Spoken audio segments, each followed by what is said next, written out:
Breaking చూస్తున్నాము. YCP ప్రభుత్వ హయాంలో జరిగిన ఇసుక మద్యం అమ్మకాల కుంభకోణంపై విచారణ చేపట్టాలని సీఎం చంద్రబాబును కోరారు ఎంపీ పురంధేశ్వరి. గత 5 ఏళ్లుగా మద్యం ఇసుక తవ్వకాల్లో భారీగా అవినీతి జరిగిందని, దీనిపై సిబిఐతో విచారణ జరిపించాలని మరోసారి గుర్తు చేస్తున్నట్లు ట్వీట్ చేశారు ఆమె.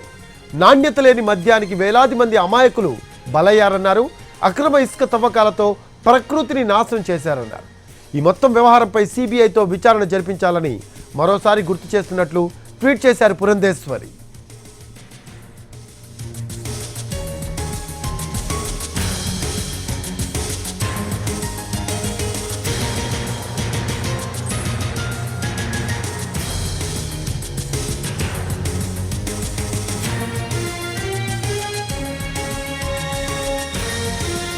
గత 2 రోజులుగా ఇదే అంశాలపై చంద్రబాబుకు విజ్ఞప్తి చేస్తూ వస్తున్నారు పురంధేశ్వరి.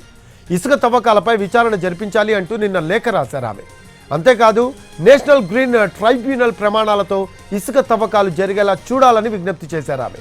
ఇసుక తవ్వకాలకు డిజిటల్ చెల్లింపులు జరిగేలా పాలసీ తీసుకురావాలని కోరారు పురంధేశ్వరి.